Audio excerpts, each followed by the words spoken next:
Tanning is the force that went beyond musical boundaries and into the psyche of young America, blurring cultural and demographic lines so permanently that it laid the foundation for a transformation. Understanding this phenomenon is what made me a successful entrepreneur in the worlds of music and advertising. In my career, I've had the honor of working with true icons. During this series, I'll introduce you to these amazing people and personalities, and we'll talk about how they and the tanning effect are changing the world. I am Steve Stout, and welcome to the Tanning Effect.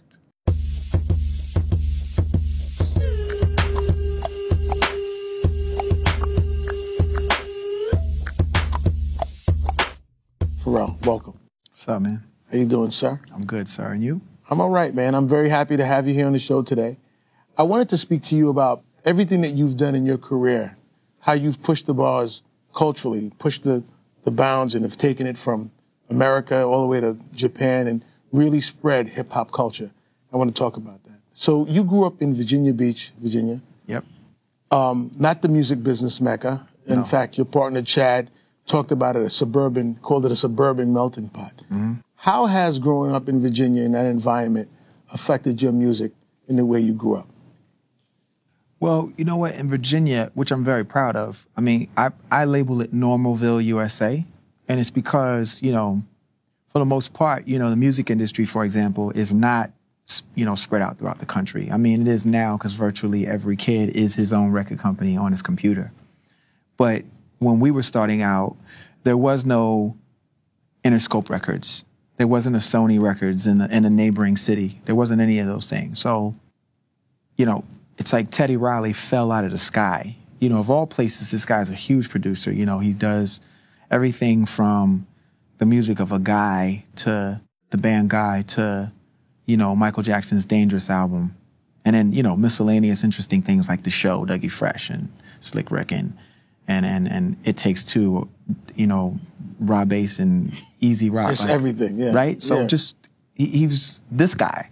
Chose Virginia Beach. He pops up in Virginia Beach.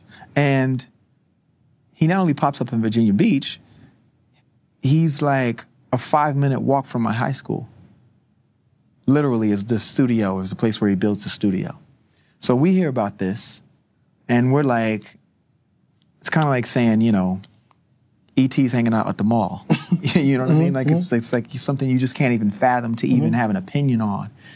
And so that shook our town up, you know, because whenever we saw like these big fancy cars driving through, it was always the drug dealers. You know, it was those guys. And here was this guy who was a musician, and I knew how much, you know, rap really ran my life as a child.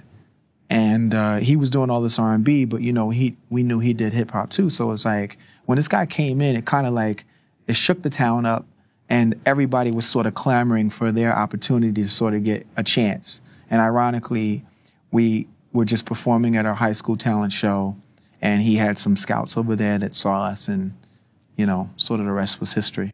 Tell me about that experience making Justified. Well, Justin knew that he wanted to break out of the boy band land. And I used to tell him, I'm like, listen, man, you got to break out of this skin.